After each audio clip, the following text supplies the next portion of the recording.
Cyclone Cheneso's remnants are causing more flooding misery across Madagascar on tonight's Tropical Weather Bulletin.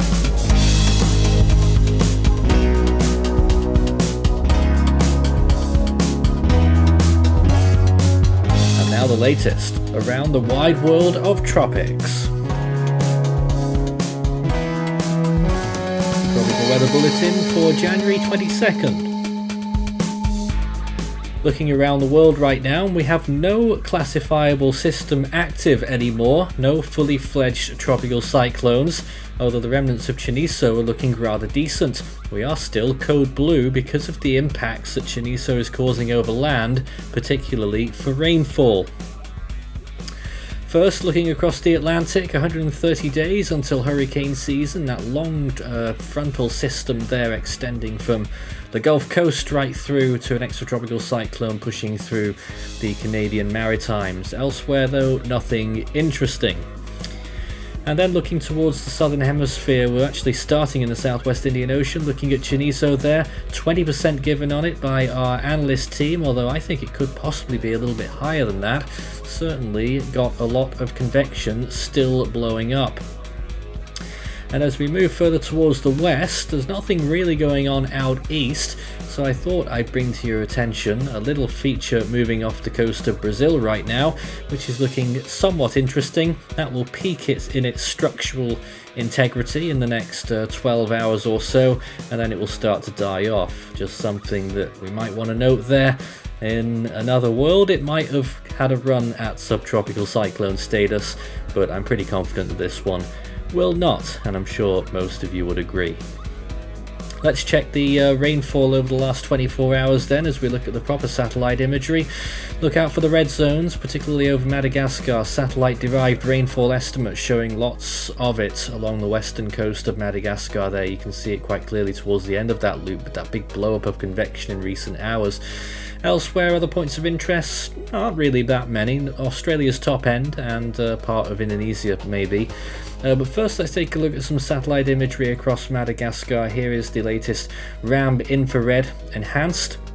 And you can see lots of yellow colours, and even into those small white areas actually, that's minus 90 degrees Celsius cloud tops, and you can see the distribution of those cloud tops over the last few hours there. This is the beginning here, starting quite slowly. We're just increasing the frame rate there, and then a big burst of convection started up right along that western coast, and it expanded throughout the course of this evening, and there it is.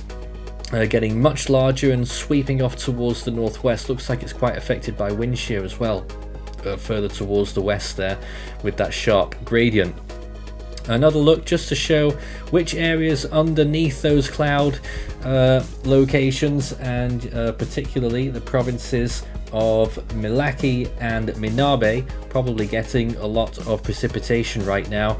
They will be receiving high rain rates underneath that convection, and obviously we're looking at very high accumulations, a lot of which still hasn't amassed properly yet. We are still expecting over 20 inches of rainfall over large parts of Madagascar, and that's why we're extremely concerned about what else this storm has got to give. Here's a wide shot showing how it's looking on the geocolor satellite imagery, and we'll get it to animate in a moment as we look towards the east as well across the whole expanse of the Indian Ocean. And you can see there's not very much going on elsewhere. There's a little area towards the east there, right the way across the ocean towards Indonesia, that's looking a little bit interesting. Just trying to get the animation going here so we actually see it all in action. There it is, and you can see the tail end of Cheneso throwing out cloud towards the Mascarene Islands as well. But yep, further east, looks like a few disturbances blowing up, but nothing that we're confident about developing yet at all. Well then, let's check the sea surface temperatures around the world as we often do. Look out for temperatures of 79 or more. That's in Fahrenheit. The temperature scale at the top is in Celsius, which adds to confusion, but we can't fix it unfortunately. That's the threshold, 79, 80 degrees for decent sea surface temperatures, which are good enough for tropical cyclone development. Looking towards the Indian Ocean, Southwest Indian Ocean, extremely high temperatures in the Mozambique Channel particularly. That's why we're concerned about the amount of energy that Cheneso might have at its disposal there, with temperatures pushing 29, maybe even 30 degrees Celsius. The Southwest Indian Ocean proper, 27 plus. The tropical zones towards Australia, around 27 to 28 as well off the western Australian coast. North Indian Ocean, 26 to 27. North Australia off the top end into the Gulf of Carpentaria, very warm indeed, pushing 30 degrees Celsius across the board. The Coral Sea also very warm, 27 plus, probably 28. Around Vanuatu, that's the hotspot of the South Pacific, as well as off the coast of Fiji with temperatures pushing 29. Looking towards the Western Pacific, it is still very warm at those very low latitudes. It's not a basin that shuts down in the winter, but temperatures further north obviously struggling a little bit more, as you would expect. But generally, temperatures looking decent across the whole southern hemisphere, which is where our attention predominantly is right now. But here are the anomalies. It's above average in the Western Pacific, and still that large pool of below average waters off the coast of Australia in blue.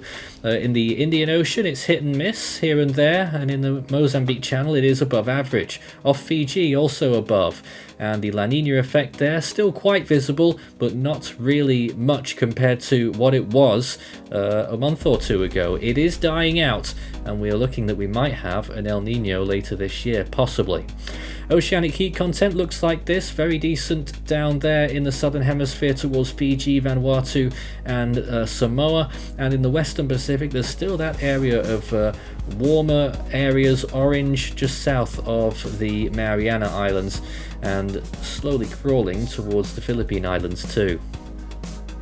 Let's check the GFS computer model then. What do we have in store for the next 5 days? Well, there is the remnants of Cheneso, that massive area of rotation that only gets larger as the land continues to interfere, and it tries to get back on its feet with tropical storm force winds here and there marked in the green.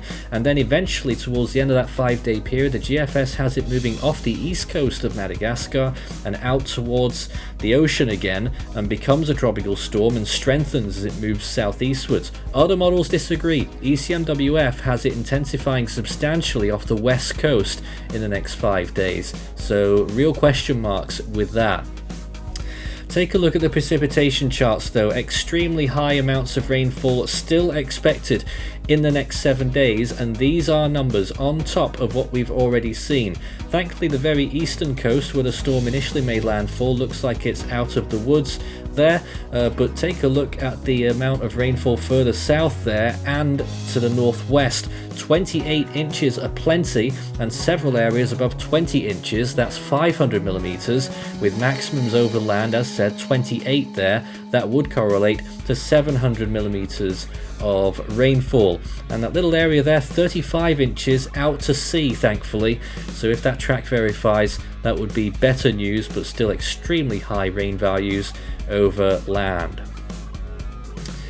On to the moderate range, day 5 to 10. Take a look at what happens next. It continues, it stalls a bit actually, and then starts to continue southeastwards. Doesn't make a landfall on Reunion, but may impact it with tropical storm force winds, and it really just dies out actually. It doesn't last much longer there, but that stalling motion, again another stall off the coast. You know, if the model swings back westwards a little bit, then we're in real trouble with even more rainfall down in southeastern Madagascar.